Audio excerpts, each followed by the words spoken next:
आज की वाणी भक्ति की 269।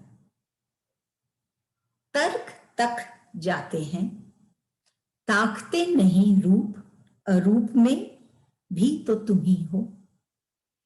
तर्क तक जाते हैं, ताकते नहीं रूप, अरूप में भी तो तुम ही हो। क्या कह रहे हैं गुरुदेव? तर्क तक जाते हैं कि संसार में तर्क एक बहुत अहम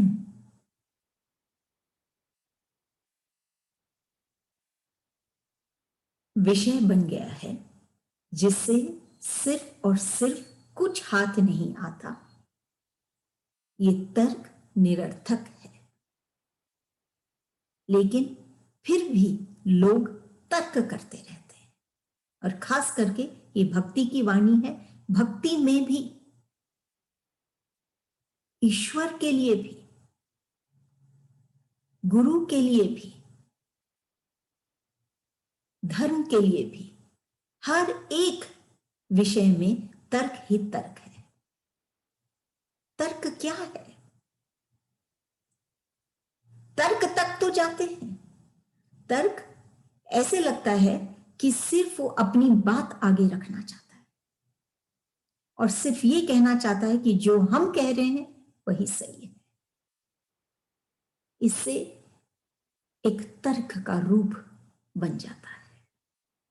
गुरुदेव क्या बोल रहे हैं? तर्क तक तो जाते हैं, ताकते नहीं, देखते नहीं, बिना देखे, बिना एहसास किए, बिना अनुभव किए ईश्वर के ऊपर तर्क करते हैं। बिना जाने, बिना पहचाने तर्क करते हैं। ताकते नहीं रूप, अरूप में भी तो तुम ही हो। कि हर एक चीज में जिसका रूप है या जो अरूपी है, जिसका कोई रूप नहीं, कोई आकार नहीं, लेकिन है, उसमें भी तो तुम ही हो। ईश्वर ही है। हर एक चीज जो रूप, जिसका रूप है, जैसे ये प्रकृति में हम देखते हैं रूपी, हर एक कण में ईश्वर है। और जो अरूप है, जैसे आज हवा, दिखता नहीं, लेकिन हवा में भी तो वही है, उसी का ही एहसास है। तभी तो जब हम श्वास लेते हैं हम जीते हैं। रूप की कोई चीज हो या अरूपी हो जो हमको दिखता नहीं, हर एक में ईश्वर है। तर्क की क्या बात है? क्या चीज का तर्क? जब ईश्वर सर्वव्यापी है, हर जगह है, कोई हर एक परिस्थिति में है, हर एक रूप में है। अगर रूप में ही हम नहीं देख पा रहे हैं तो अरूप में कैसे देख पाएंगे? और भी कठिन है, क्योंकि वो दिख ही नहीं रहा है। एक तो उस वस्तु का रूप नहीं, या उस भावना का रूप नहीं, ये कहना और सही रहेगा, लेकिन हर एक भावना में वही है। तो फिर तर्क क्यों हो रहा है? क्योंकि बिना जाने, बिना अपने हृदय में महसूस किए, जब कोई जीव या कोई प्राणी सिर्फ अपनी बुद्धि के बल पर कोई चीज का प्रमाण देना चाहता है, बिना उसे चखे, बिना उसे जाने, बिना उसका आनंद लिए, तो वो सिर्फ तर्क का रूप लेता है। और तर्क कभी भी पूर्णता पर नहीं पहुंचती है।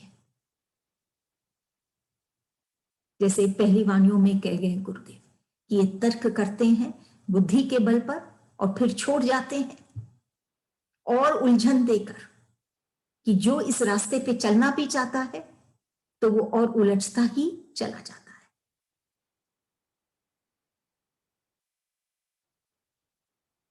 जैसे कृष्ण कहते हैं, सीधी मुक्ति की राहें चलाई मैंने, वह टेढ़ी राह पे जाए तो मैं क्या करूं।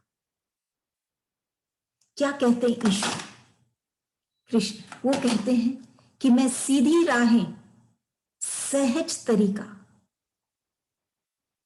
दिखाया हूं मुक्ति के लिए, कि तुम सिर्फ अपने आप अपने भीतर में जाओ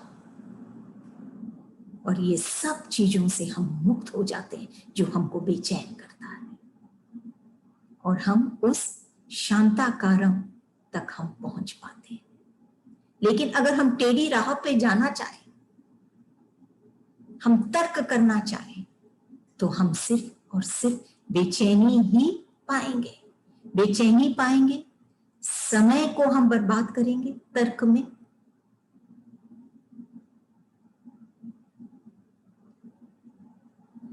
समय जो इतना बहुमूल्य है, ऐसे समय को हम गवा देते हैं तर्क में। अगर उसी समय, वही समय को हम तर्क नहीं करके ईश्वर का ध्यान करते, तो फिर हम वो ईश्वर को पाते, उसमें हम समा जाते। हर चीज के दो पहलू हैं, जैसे हम पहले भी चर्चा कर चुके हैं।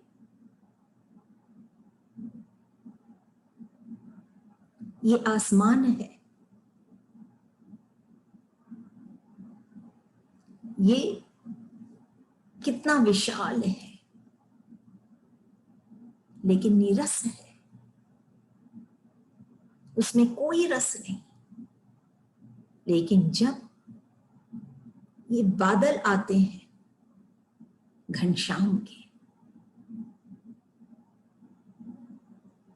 तब ये आसमान से ये बारिश होने लगती है। जैसे ये बारिश होती है, ये तपती पृथ्वी को जैसे कितना सुकून, शांति और शीतलता मिल जाती है। वही नीरस आसमान से जब ईश्वर का साथ हुआ बादलों के रूप में, तो वो बरसने लगे और ये तपती हृदय को भी, जैसे ये तपती भूमि को तृप्त करती है। दरिया को आप देखिए, समुद्र को, वो भी बहुत विशाल है। इस पूरे ब्रह्मांड में, इस पूरे विश्व में 70% हम कहते हैं दरिया है। इतना विशाल है, लेकिन फिर भी प्यासा है। क्यों? क्योंकि खारा है। क्यों खारा है? क्योंकि उसमें वो गति नहीं जो नदी में है। अब नदी की हम बात करें तो उसमें गति है, उसमें मिठास है, फिर भी वो बेचैन है समुद्र तक पहुंचने के लिए।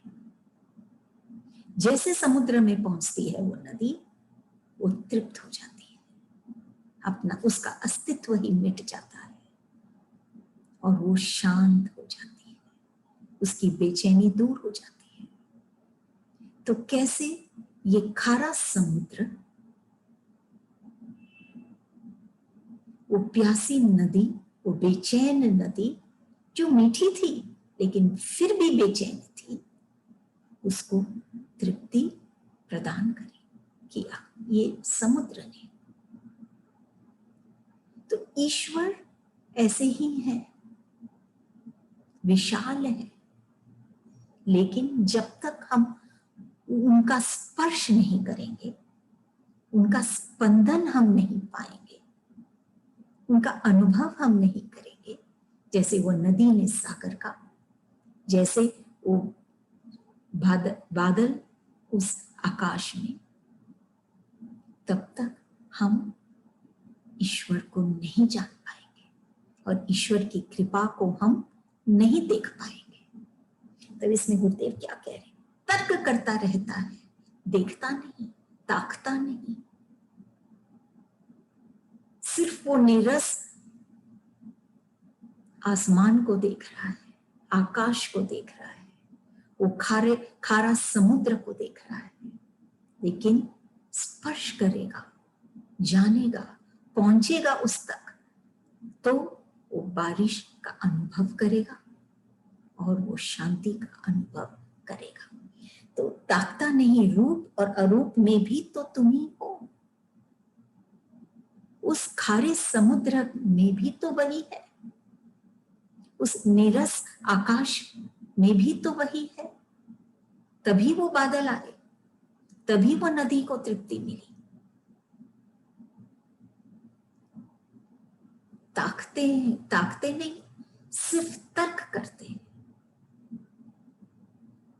तर्क एक बहुत अननेसेसरी और ऊपरी और बाहरी चीज है जो इस बुद्धि बल पर किया जाता है। कभी कभी हम एक्शन कम और रिएक्शन ज्यादा करते हैं।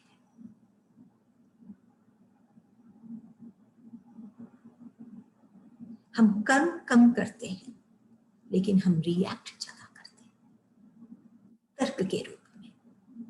हम जानते नहीं उसको लेकिन हम रिएक्ट करते हैं।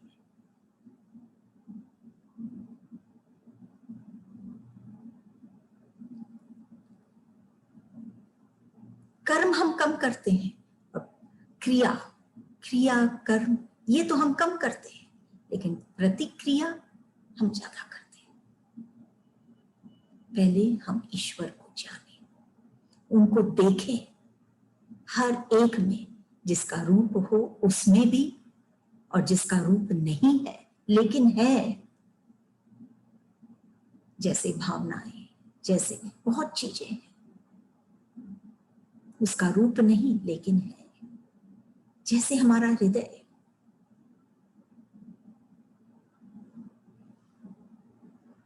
जब हम ये स्थूल शरीर को छोड़कर इस सूक्ष्म शरीर में जब उसको हम देखेंगे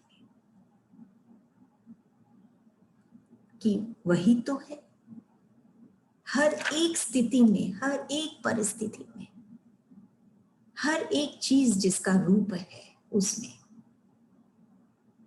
और जो नहीं दिख रहा है उसमें भी ईश्वर ही है। तो तर्क का क्या काम? तर्क तो सिर्फ हम समय गंवाते हैं और कुछ नहीं पाते। जैसे ये कई बार उदाहरण लिया जाता है कि वो बालू से तेल निकालने वाला काम, कि कुछ भी नहीं मिलता, हाथ आता ही नहीं है तर्क करके। तर्क छोड़कर हम उसमें रम जाएं, जैसे वो नदी बहती बहती सागर तक पहुंच गई, वैसे ही हम उन ईश्वर की ओर हम बहने लग जाए तो हम वो सुकून पाएंगे। अगली वाली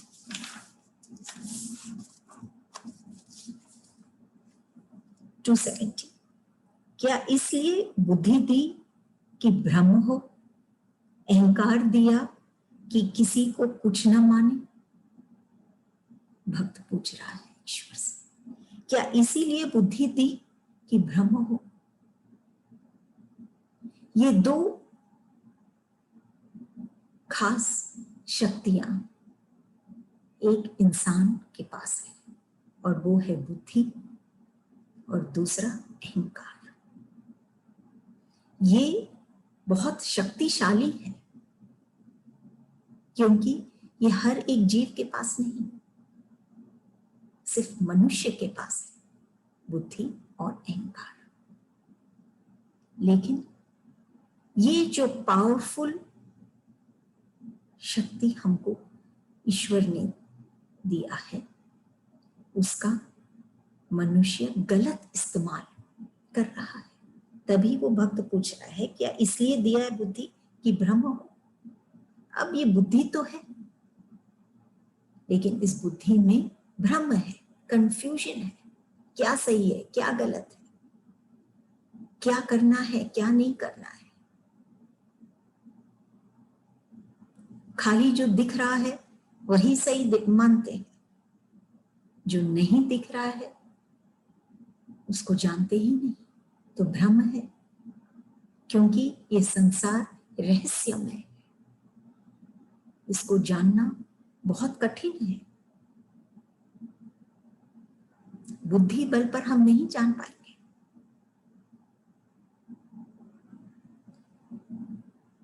कि क्यों रात को वो कमल अपनी पंखुड़ियों को बंद कर लेती है, कि क्यों सुबह ही सूर्य उदय होती है, शाम को नहीं।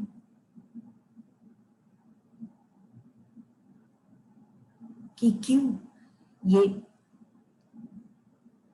अग्नि अपने ही स्थान को पहले जलाती है, क्यों? कई सवाल हैं, लेकिन हम नहीं जान पाएंगे जब तक इसी, क्योंकि हम बुद्धि से जानना चाहते हैं, तो हम और कंफ्यूज, इनके आंसर्स है ही नहीं। तो बोले इसीलिए बुद्धि दिए कि भ्रम हो। लेकिन अगर हम भीतर में उसका एहसास पाते हैं तो सब कुछ बहुत सहज लगता है और सार्थक लगता है। कि हर एक चीज अपने हिसाब से अपने समय पर जब तक वो सुचारू रूप से अपना कार्य नहीं करेगा तब तक ये संसार नहीं चल सकता है। विधि का विधान। तो सूर्य सुबह ही उदय होता है और अपने टाइम के लिए, अपने टर्न के लिए वेट करता है दूसरे दिन के लिए, और शाम को चंद्र का टर्न होता है। ईश्वर को जानना, ईश्वर को पहचानना बहुत आवश्यक है ये संसार को जानने के लिए, नहीं तो बुद्धि भ्रमित हो जाएगी, कभी नहीं जान पाएगी।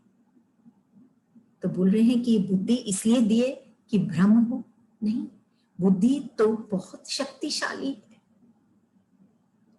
वो इसलिए नहीं मिली है कि हमको गुमराह करे, हमको भ्रमित करे। बुद्धि तो एक ऐसी शक्ति हमारे पास जो ये संकेत देती है कि हम मनुष्य हैं, अन्य जीव पशु पक्षी नहीं, हम मनुष्य हैं। इस चीज का संकेत देती है ये बुद्धि, न कि हमको भ्रम में डालने के लिए ये बुद्धि मिली है। ये तो एक मनुष्य की शान है ये बुद्धि।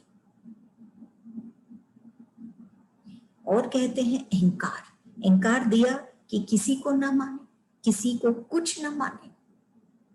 ये जो अहंकार है, ये जो गुरुदेव बात कर रहे हैं वो झूठे अहंकार की बात नहीं कर रहे। झूठा जो अहंकार है उससे मनुष्य अपने आप को ही समझता है और किसी को कुछ नहीं मानता है।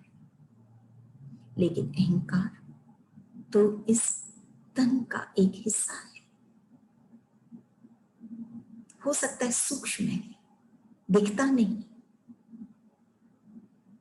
जैसे मन बुद्धि चित्त अहंकार। ये जो अहंकार है ये तो मनुष्य का अस्तित्व है, ये दिखाता है कि ये मनुष्य है।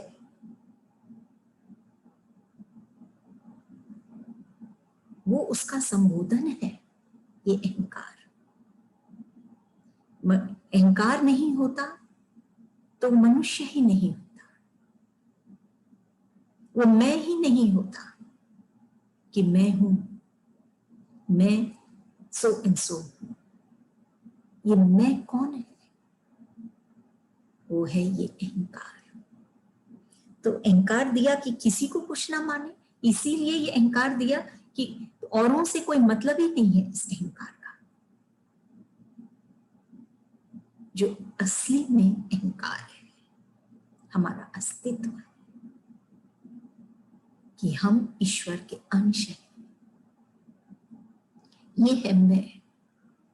लेकिन हमने इसका रूप ही बदल दिया, इस मैं को भीतर से हम बाहर ले गए।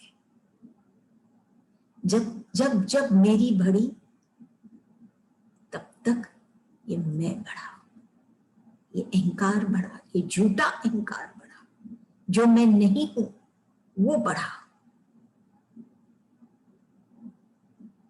नहीं तो असली में जो अहंकार है वो तो हम क्या है वास्तव में वो दिखाता है। वो मनुष्य की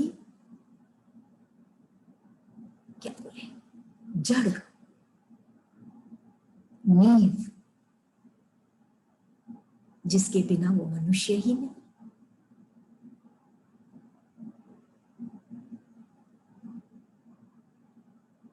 यही तो फर्क है एक शव में और एक जो जी रहा है।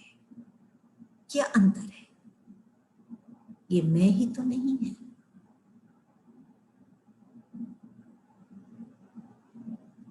लेकिन ये झूठा रूप हम इस मैं को दे दिए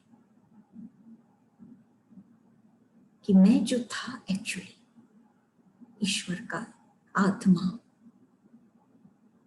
वो बदल के हम इस मैं को बाहर ले गए और मैं ये हूं वो हूं ऐसे प्रतिष्ठित हूं, ये है मेरे पास वो है मेरे पास, और किसी को कुछ ना माना। तो क्या, वो भक्त पूछ रहा है ईश्वर से, तो क्या इसीलिए बुद्धि दी और अहंकार दिया? नहीं, बुद्धि और अहंकार बहुत शक्तिशाली है और ये इसीलिए मिली है कि हम अपने मनुष्य होने का एहसास करें। बुद्धि मनुष्य की शान है और अहंकार मनुष्य का अस्तित्व है। इन दोनों के बिना मनुष्य मनुष्य ही नहीं, शिव ही नहीं है।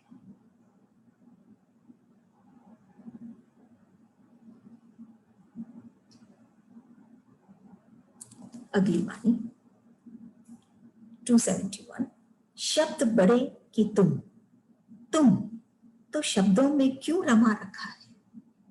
शब्द बड़े कि तुम, ये क्वेश्चन गुरुदेव के जहन में, गुरुदेव के अनुभव में कई बार आता है कि शब्द बड़े कि तुम, शब्दों से कहीं ऊंचे, शब्दातीत, शब्दों से परे।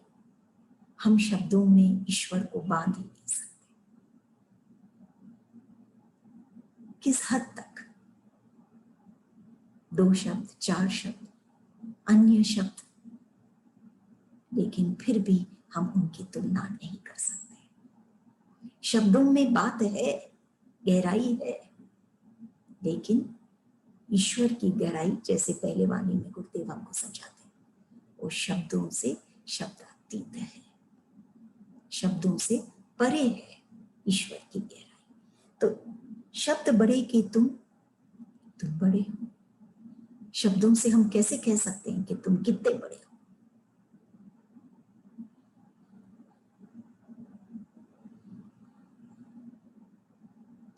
जैसे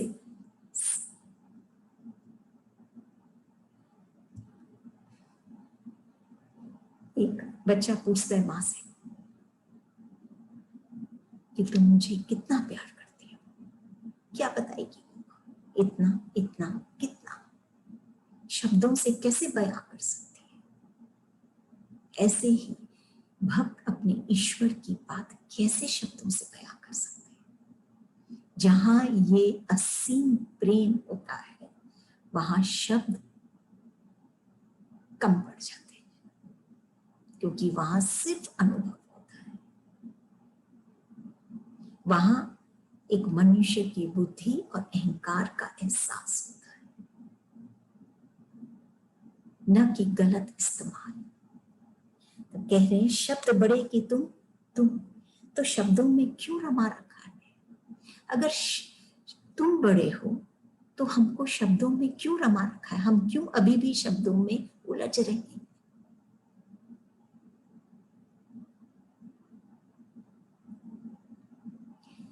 सदगुरु की वाणियां, जैसे हम इंग्लिश में कहते हैं, डिवाइन है, बहुत सुंदर है,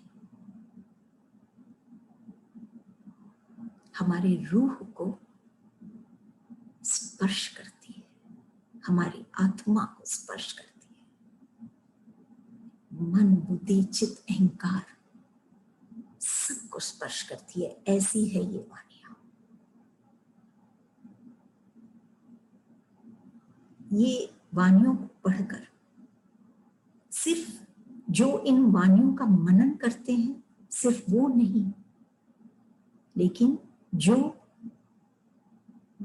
सिर्फ वो इस मध में नहीं बेहोश होता है, मदहोश होता है, बल्कि जो पिलाता है वो भी मदहोश हो जाता है। ऐसी है ये वाणियां हमारे गुरुदेव की।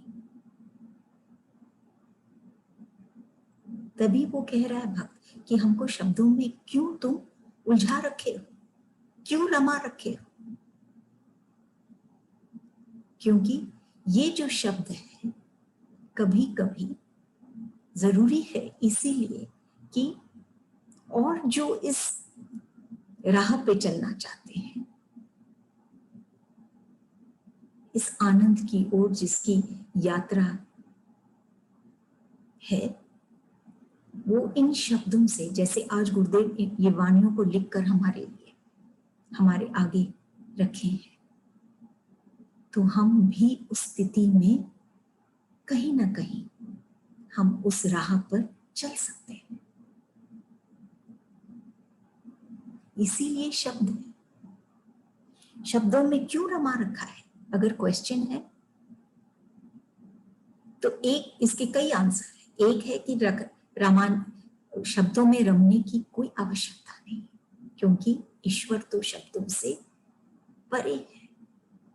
लेकिन एक और आंसर ये भी हो सकता है कि क्यों रमा रखा है, क्योंकि ये शब्द औरों के लिए, जब ये संतों के ये जो शब्द, जैसे हमारे गुरुदेव के ये शब्द, ये वाणियां जब हमारे संपर्क में आती है, जब हमारे पास आती है, तो औरों को भी, हमको भी बहुत प्रोत्साहन देती है, हमको भी आगे बढ़ाती है। इसीलिए शब्दों में शायद रमा रखे। शब्दों की अपनी महत्ता है, लेकिन और के लिए, वो भक्त के लिए तो शब्द रमना ही नहीं चाहता वो शब्दों में, लेकिन औरों के लिए जो पिला रहा है, जैसे हमारे गुरुदेव, वो भी इस मध में मदहोश है, और जो पी रहा है वो भी इसका आनंद उठा रहा है। ऐसे है ये शब्दों की इंपॉर्टेंस। अगली वाणी, योग तो आज 272, योग तो आज रोग हो गया जिसके अनेक वैद्य हो गए, वेद तो एक, वैद्य अनेक। क्या कह रहे हैं इसमें गुरुदेव? योग तो आज रोग हो गया। योग क्या? मिलन। भक्ति की वाणी है तो मिलन ईश्वर से, एक भक्त का मिलन ईश्वर से, ये योग। तो बोले योग तो आज रोग हो गया, कि ये सही ढंग से नहीं हो रहा है ये मिलन। ये भक्त को तो आनंद देना चाहिए, लेकिन वो तो रोगी हो रहा है, वो और दुखी हो रहा है ये योग से। क्यों? जिसके अनेक वैद्य हो गए, क्योंकि वो इतने वैद्य हैं, इतने डॉक्टर्स हैं इस योग को सिखाने के लिए या भक्त को ईश्वर से मिलाने के लिए। कई जन आगे आ गए हैं कि वो जो भक्त है वो भ्रमित हो गया है, सब बाहर की बातें करते हैं, कोई भीतर लेके नहीं जाता है उसको।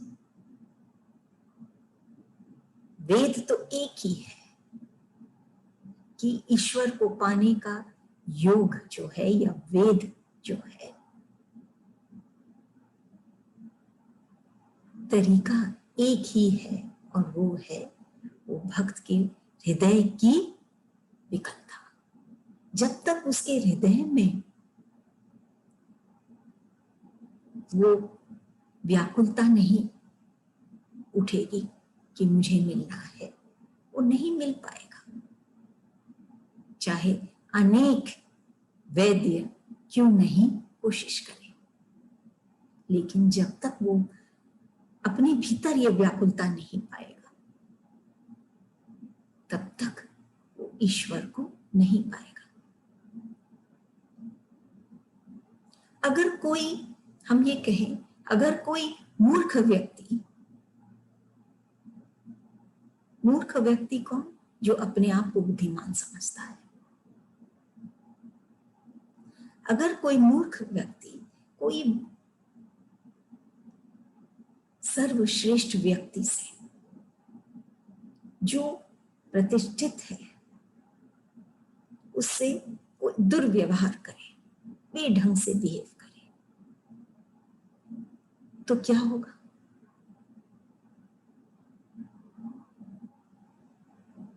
क्या वो बड़ा हो जाएगा? उस संत से वो बड़ा हो जाएगा? जैसे उदाहरण के रूप में अगर हम ले, तो कोई पत्थर फेंके कोई सोने के कटोरे पर या कोई सोने के प्याले पर, तो वो प्याले में डेंट हो जाएगा, खरोंच आ जाएगी, लेकिन वो पत्थर का मूल्य उस सोने के प्याले से ज्यादा तो नहीं होगी। सोने का मूल्य अभी भी वही रहेगा, कोई अंतर नहीं होगा। ये उस व्यक्ति की मूर्खता है कि वो कोई संत को से बड़ा हो सकता है उससे दुर्व्यवहार करके। गुरुदेव क्या कह रहे हैं? वेद तो एक और वैद्य अनेक। कि अगर हमको इष्ट को पाना है, ईश्वर को पाना है, तो वेद उसके लिए एक ही है। मतलब द ओनली स्टेटमेंट कि हम अपने हृदय में उसको देखें खुद ही। और ये अनेक वैद्य जो बने हैं,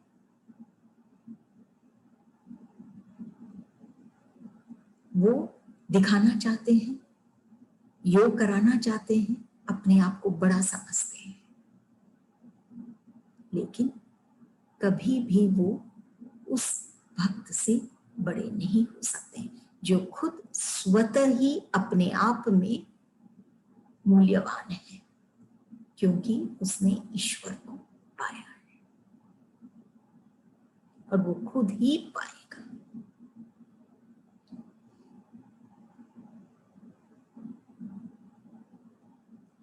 उल्टा हमको किसी के ऊपर ऑपरेशन नहीं करना है, किसी को काटना नहीं है, हमको सबके साथ कोऑपरेट करना है। तब इस संसार में सब ईश्वर को पाएंगे और वो शांति को पाएंगे। दिए अलग अलग हो सकते हैं, अलग रंग के, अलग रूप के, अलग साइज के,